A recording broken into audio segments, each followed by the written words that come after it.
समय के साथ हर कथा कहानी में कुछ मिटता, कुछ जुड़ता जाता है। यह जोड़ घटाव तब और भी अधिक हो जाता है जब कथा बहुत प्रसिद्ध और बहुत पुरानी हो। प्रसिद्ध होने के कारण उसका चलन भिन्न भिन्न इलाकों में होता है, जहां उसे भिन्न भिन्न तरीकों से कहा और सुना जाता है। लोग अपने अपने इलाके, समय, विचार और उद्देश्यों के अनुसार उसमें कुछ न कुछ जोड़ घटाव करते रहते हैं। हजारों साल यह सब होता रहता है। नतीजतन अनेकों बदलाव उस मूल कथा में हो जाते हैं।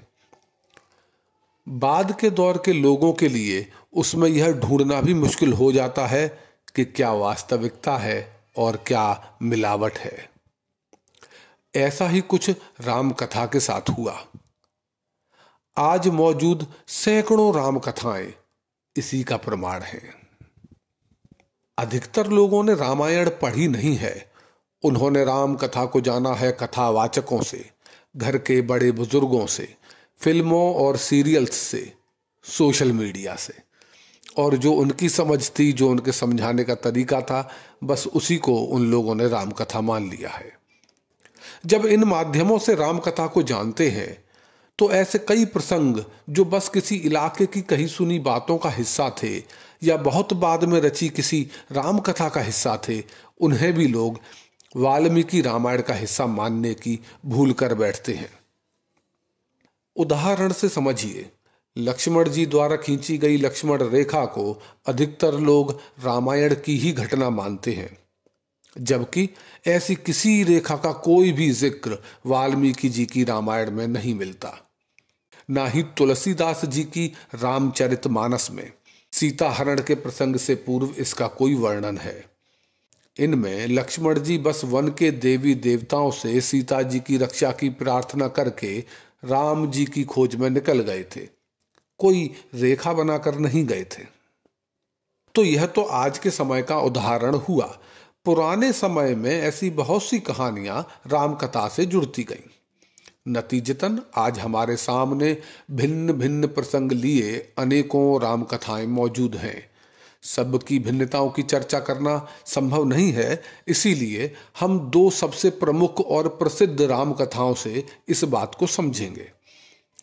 इनमें एक है सबसे पुरानी राम कथा मानी जाने वाली वाल्मीकि जी की रामायण, और दूसरी है रामचरितमानस, जो आज के समय में सबसे प्रचलित राम कथा है। इन दोनों प्रमुख राम कथाओं में ही कई बातें हैं जो एक दूसरे से भिन्न हैं। चलिए ऐसी ही कुछ भिन्नताएं देख लेते हैं। रामचरितमानस में राम लक्ष्मण ऋषि विश्वामित्र के साथ सीता के स्वयंवर के आयोजन में जाते हैं, जिसमें अनेकों राजा राजकुमार शिव धनुष उठाने का असफल प्रयास करते हैं।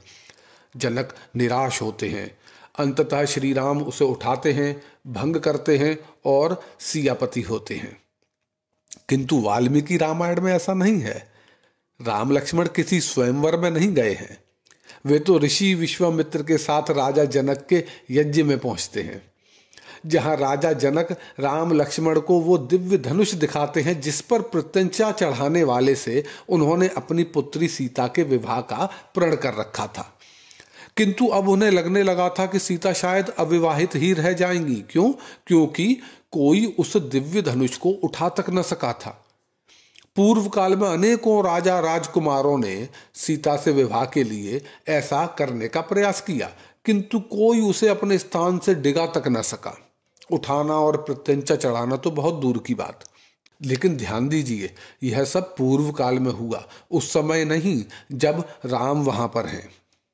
तब वहां उसे उठाने का, किसी स्वयंवर का कोई आयोजन नहीं है।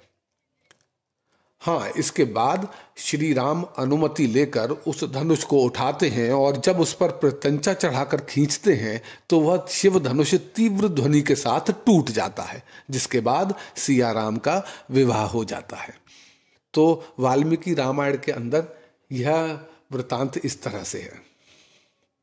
एक और देखिए, रामचरितमानस में परशुराम जी का आगमन धनुष भंग के तुरंत बाद ही हो जाता है, लेकिन वाल्मीकि रामायण में परशुराम जी का आगमन काफी देर से होता है।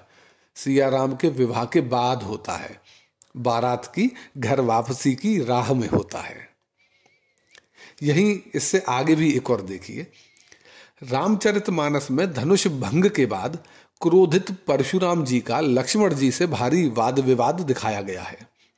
रामायण सीरियल में इस प्रसंग को भी बड़े विस्तार से दर्शाया गया है, लेकिन वाल्मीकि रामायण में ऐसा कुछ नहीं है।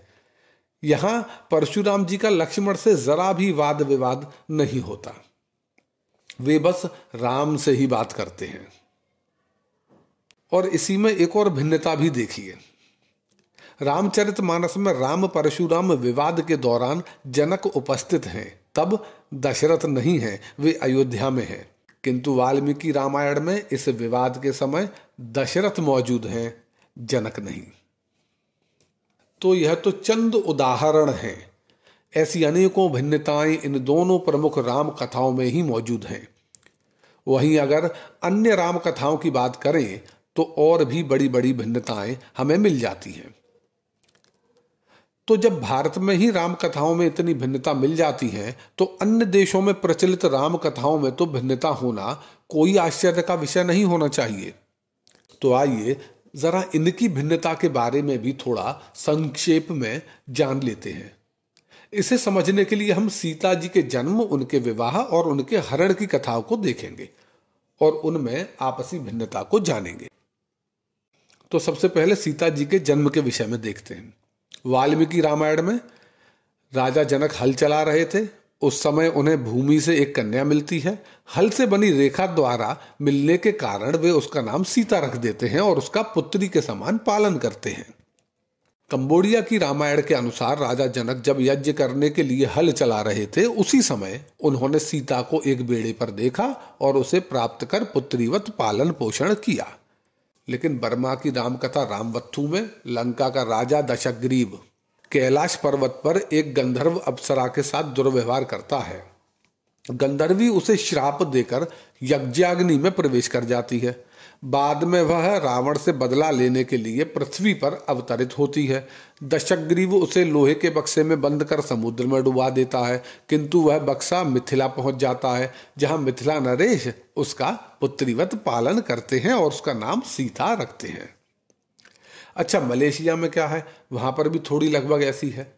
मलेशिया की राम कथा हिकायत शेरी राम के अनुसार रावण को एक पुत्री हुई जो सोने के समान सुंदर थी।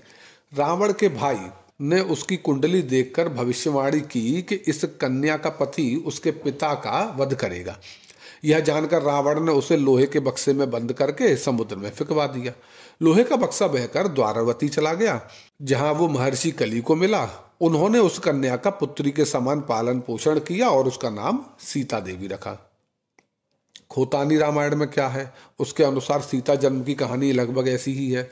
दानवराज दशग्रीव की पुत्री की कुंडली देखकर भविष्यवक्ताओं ने कहा कि वह अपने पिता के साथ समस्त दानव कुल के नाश का कारण बनेगी। इसलिए उसे बक्से में बंद कर नदी में बहा दिया गया और वह बक्सा एक ऋषि को मिला, जिन्होंने उस कन्या का पालन पोषण किया। तिब्बत की रामकथा में भी लगभग ऐसा ही कहना है। रावण के घर एक रूपवती कन्या का जन्म होता है, किंतु ऐसा संकेत मिलता है कि लंका में उसके रहने से दानवों का विनाश हो सकता है। इसलिए उसे तांबे के बक्से में बंद कर जल में फेंक दिया जाता है, जिसके बाद वह कन्या एक कृषक को मिलती है। वह उसे पालता है। बाद में जब उस कन्या का विवाह राम से होता है, तब उसका नाम सीता रख दिया जाता है। तो ये हुआ सीता के जन्म को लेकर भिन्नताएं। अब सीता जी के विवाह को लेकर भिन्नताएं देखते हैं। वाल्मीकि रामायण के अनुसार राजा जनक के पास उनके पूर्वजों द्वारा दिया शिव जी का एक दिव्य धनुष था। कोई भी राजा उसे उठा तक न सका था। राजा जनक ने यह प्रण किया था कि जो कोई पराक्रमी व्यक्ति इस दिव्य धनुष की प्रत्यंचा चढ़ाकर इस पर बाण चढ़ा लेगा, वे उसी के साथ अपनी पुत्री सीता का विवाह कर देंगे। लेकिन कंबोडिया की रामायण के अनुसार राजा जनक ने एक दिव्य धनुष की सृष्टि खुद की थी और प्रण किया कि जो इस धनुष को उठाने में समर्थ होगा, उसी से सीता का विवाह होगा। इंडोनेशिया की रामायण काकवीन के अनुसार थोड़ा सा इसमें बदलाव है। उसके अनुसार सीता जी का जिस समय जन्म हुआ था, उस समय पहले से ही उनके हाथ में भगवान शिव का वह दिव्य धनुष था। लेकिन मलेशिया की रामकथा हिकायत शेरी राम के अनुसार महर्षि कली को बक्से में एक कन्या मिली जिसका नाम उन्होंने सीता देवी रखा। उन्होंने 40 ताल वृक्ष इस उद्देश्य से लगा दिए कि जो कोई उन्हें एक ही बाण से खंडित कर देगा उसी से सीता देवी का विवाह होगा। यहाँ धनुष की कहानी नहीं है, यहाँ दूसरा कोई पराक्रम है जहाँ पर ताल वृक्षों को भेदना है।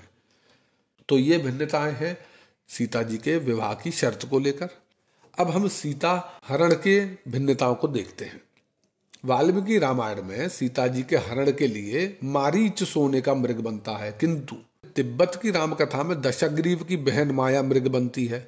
मृग का पीछा करने के पूर्व राम सीता की सुरक्षा हेतु प्रकाश भित्ति की घेराबंदी कर जाते हैं। उनके जाने के बाद दशग्रीव दानवी माया से उस भूखंड को ही उठाकर लंका ले जाता है।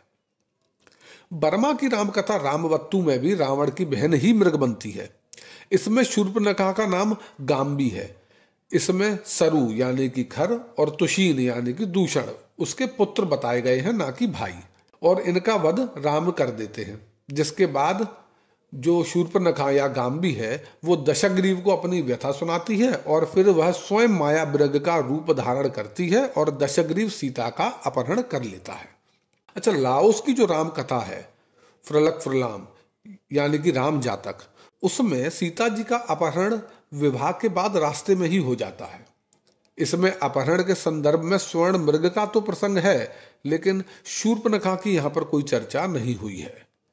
तो देखा जाए तो सीता जी के जन्म, विवाह और हरण के इन प्रसंगों में भिन्न रामकथाओं में भिन्न बातें कही गई हैं, लेकिन जो मुख्य बातें हैं वो सब में कॉमन है। इन सभी से हम समझ सकते हैं कि सीता जनक की असली बेटी नहीं थी, संभवतः वे अनाथ थी। दूसरी बात जो हम समझ सकते हैं वो ये कि अतीत में सीता से राम जी का विवाह किसी बड़े पराक्रम को करके ही हुआ होगा, जो अन्य कोई राजा राजकुमार नहीं कर सके होंगे। और तीसरी यह कि रावण ने धोखे से सीता जी का हरण किया था। तो बाकी चीजें समय के साथ बदलती रहती हैं, लेकिन जो उसका बेस है, जो उसका मूल स्ट्रक्चर है, वो हम इनके अंदर भी खोज सकते हैं। अच्छा, यहां दो बातें और गौर करिए। यहां हम सीख सकते हैं कि जनक इतने अच्छे राजा थे कि उन्होंने एक अनाथ कन्या को अपनी सबसे प्रिय पुत्री की तरह पाला, और राम इतने अच्छे व्यक्ति थे कि उन्होंने एक अनाथ से शादी की जिसके न माता का पता था न पिता का, यानी कुल, वंश, जाति से संबंधित कोई भेदभाव का कोई कॉन्सेप्ट न उनके दिमाग में था, न ही उनके पिता दशरथ के। तो यह था अतीत का भारत। और फिर इसके बाद समय के साथ पाखंड, आडंबर और ढोंग बढ़ता गया, और जो एक शुद्धता है मनुष्य के मनुष्यत्व की, वो समय के साथ कहीं खोती चली गई। धन्यवाद। वीडियो पसंद आने पर कृपया लाइक करें, शेयर करें और चैनल को सब्सक्राइब करके बेल आइकन ज़रूर दबा दें, ताकि हमारे आने वाली वीडियोस की जानकारी सबसे पहले आप तक पहुंचे। धन्यवाद।